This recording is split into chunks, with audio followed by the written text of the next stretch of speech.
Saya Dimas. Saya Fahri. Jadi di sini kami akan mempresentasikan mengenai jembatan ponton yang telah kami buat dan uji coba. Selamat menyaksikan.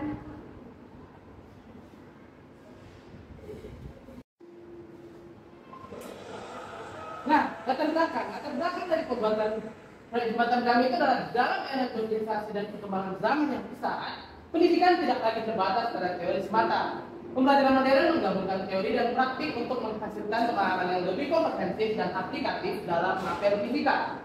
Proyek pembuatan jembatan ini menjadi contoh nyata bagaimana konsep fisika diterapkan dalam kehidupan sehari-hari. Proyek ini melibatkan pemahaman tentang gaya, torsi, keseimbangan benda tegak, kekuatan benda dalam hukum Newton. Nah, sehingga kita tidak hanya membangun jembatan, tetapi juga menguji dan menganalisis struktur tersebut. Penilaian proyek tidak hanya berfokus pada hasil akhir, tetapi juga pada pemahaman konsep fisika yang diterapkan selama proses pembuatan dan pengujian jembatan.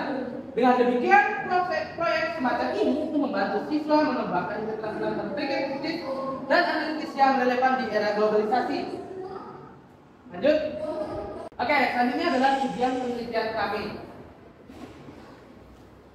Memperdalam pemahaman siswa tentang konsep-konsep fisika seperti gaya torsi, keseimbangan benda tegak dan hukum Newton melalui aplikasi pembuatan jembatan ponton yang terbuat dari kayu. Dan yang kedua, dapat mengembangkan keterampilan analisis dan eksperimental dengan merancang, membangun dan menguji jembatan ponton. Terakhir, meningkatkan kemampuan siswa dalam bekerja sama dalam tim, menyelesaikan masalah dan berkomunikasi secara efektif. Nah, selanjutnya adalah manfaat penelitian. Yang pertama, meningkatkan keterampilan teknik dan analisis siswa. Yang kedua, memberikan kesempatan bagi siswa untuk menerapkan teori-teori fisika yang telah dipelajari di kelas ke dalam situasi nyata. Dan yang ketiga, melibatkan kerjasama dalam kelompok yang mana siswa harus berkolaborasi, berbagi ide, dan menyelesaikan masalah bersama-sama. Alat yang dapat digunakan adalah baris, bakar, tembak, stick, lem, dan tali. Terus cara pembuatannya yang pertama itu memanjang stick, dua lem stick hingga 60 cm, ketiga bentuk stick berbentuk segitiga dan lem, yang keempat bukan stick segitiga dengan yang panjang sehingga untuk jembatan, yang kelima menggunakan dengan baik kemudian bisa memilah sudah kokoh, yang keenam menggunakan stick untuk menjadikan alat, yang ketujuh menggunakan stick di bagian kiri dan kanan sebagai penyangga, yang ke-8 dan stick sebagai alat, 9 potong tali lem bagiannya agar bisa lepas, dan yang terakhir 3 kali pada jembatan. Sekarang kita masuk bagian desain alat. Desain jembatan yang kami buat terinspirasi dari struktur trus. Struktur trus adalah susunan elemen-elemen linear, biasanya batang atau balok, yang dihubungkan pada simpul-simpul sehingga membentuk pola geometris yang kaku. Bentuk dasar yang umum digunakan adalah segitiga, karena segitiga merupakan satu-satunya bentuk geometris yang tidak berubah bentuk saat ditekan atau ditarik, kecuali jika batang-batang penyusunnya mengalami perubahan panjang. Ada beberapa konsep penting dalam memahami struktur trus. Yang pertama adalah anggota atau member.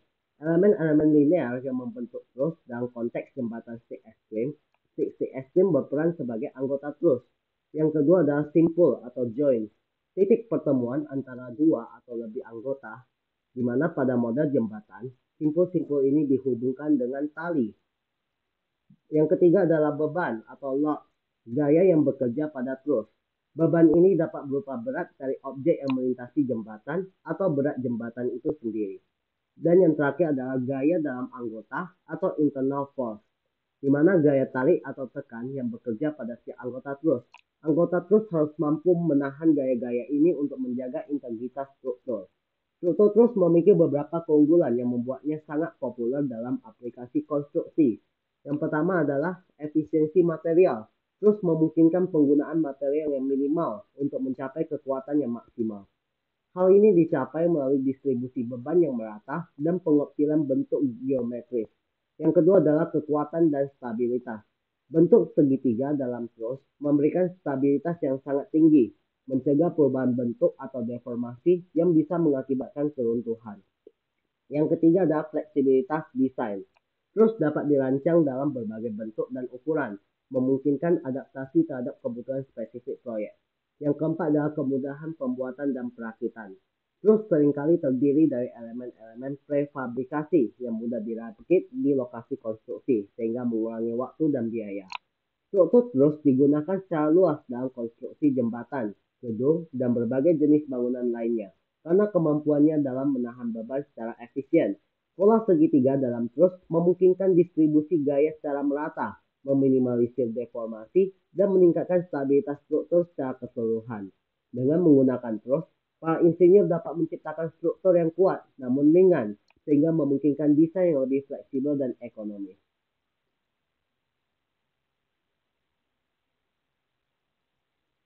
Sekarang kita masuk ke desain alat.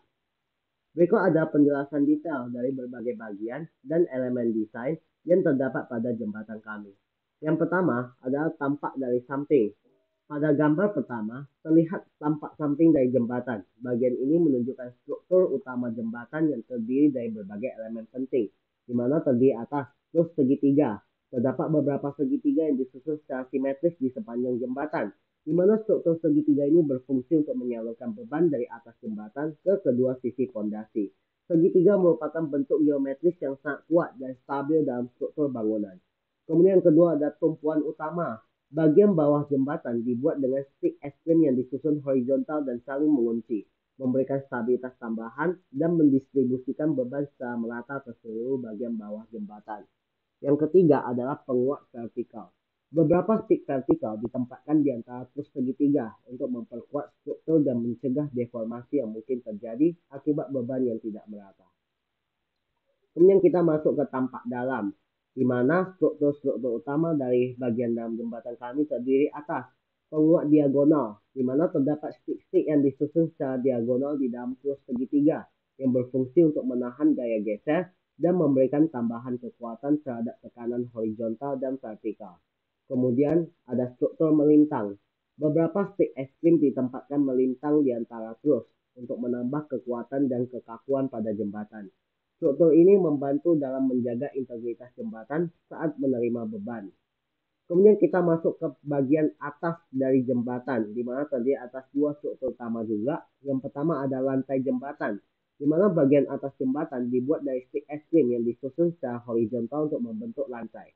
Lantai ini merupakan bagian yang menerima beban langsung dari objek yang melewati jembatan. Kemudian yang kedua ada pengikat. Untuk memastikan semua bagian terhubung yang kuat, digunakan tali sebagai pengikat pada beberapa titik. Penggunaan karet dan tali menambah fleksibilitas dan mencegah keretakan pada sambungan antar stick. Berikut ada beberapa poin yang menghubungkan konsep trus dengan desain jembatan ini. Yang pertama adalah penggunaan bentuk segitiga. Seperti yang terlihat pada gambar, jembatan ini menggunakan segitiga sebagai elemen utama dalam struktur trus yang memberikan stabilitas dan kekuatan pada jembatan. Yang kedua ada distribusi beban. Beban yang diletakkan di atas jembatan akan didistribusikan melalui anggota-anggota trus ke simpul-simpul dan kemudian ke dasar jembatan. Penggunaan stick es krim yang saling terhubung dengan karet gelang atau lem membantu mendistribusikan beban secara merata. Lalu yang ketiga ada kekuatan struktur.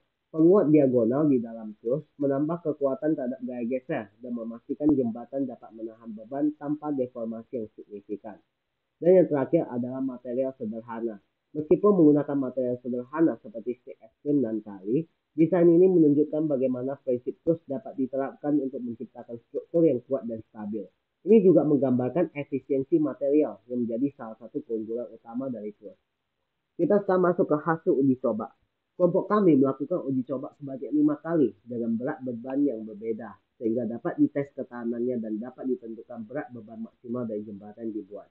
Kelima uji coba yang dilakukan masing-masing memiliki berat sekitar 3 kilo, 6 kilo, 9 kilo, 50 kilo, dan 95 kilo.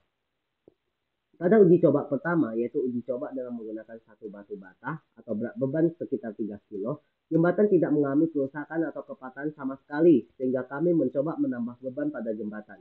Pada uji coba kedua, kami menambah satu batu bata lagi pada jembatan, sehingga jembatan menahan berat beban sekitar 6 kilo. Kondisi jembatan pada uji coba kedua juga masih kuat dan tidak mengalami kerusakan sama sekali.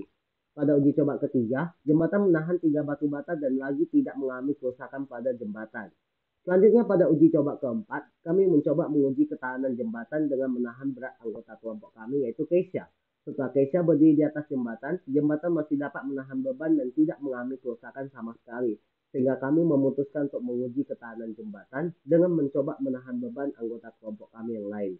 Pada uji coba terakhir, Dimas mencoba berdiri di atas jembatan, namun sebelum dia melepaskan tangannya untuk sepenuhnya berdiri di atas jembatan, bagian samping atau beberapa penopang jembatan mulai patah, sehingga membuat jembatan tidak stabil dan patah. Maka, dari hasil uji coba yang telah dilakukan, jembatan kami buat dapat menahan beban hingga 50 kilo. Pembahasan hasil uji coba. Dari hasil uji coba yang dilakukan, dapat diketahui bahwa bagian penopang atau bagian samping jembatan belum memiliki struktur yang kuat.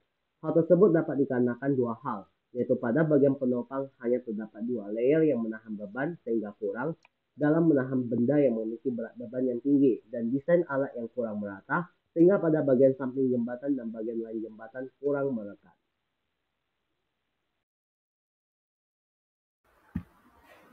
Kemudian untuk sarannya, untuk meningkatkan kekuatan dan kestabilan jembatan, beberapa saran pengembangan dapat diterapkan. Yang pertama adalah penggunaan lem.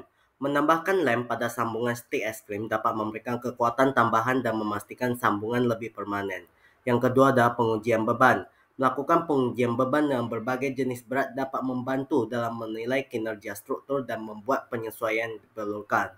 Dan yang terakhir adalah optimasi desain. Lakukan optimasi pada desain terus dengan menambah atau mengurangi jumlah segitiga dan penguat sesuai dengan kebutuhan spesifik beban yang akan ditahan oleh jembatan. Sekarang kita masuk ke dasarnya kesimpulan. Poin yang pertama adalah jembatan yang dibuat dapat bertahan hingga 50 kilo. Ketahanan jembatan tersebut dapat disimpulkan setelah melakukan uji coba sebanyak 5 kali dengan berat beban yang berbeda. Kemudian jika dilihat dari ketahanannya, tentu desain alat sangat berpengaruh terhadap seberapa tahan jembatan yang dibuat. Dari segi desain alat, bagian atas dan bagian bawah jembatan, kami menggunakan desain segitiga dan letaknya berjejeran. Untuk kedua desain tersebut kami anggap berhasil karena selama uji coba sebanyak 5 kali tidak terdapat kerusakan atau kepatahan pada bagian tersebut. Namun, desain alat yang kami gunakan tidak sepenuhnya berhasil. Hal tersebut dikarenakan desain alat untuk bagian penopang samping jembatan tidak sama rata sehingga saat menekatkan bagian jembatan, bagian penopang samping yang bagian atas bawah tidak dapat merekat dengan baik.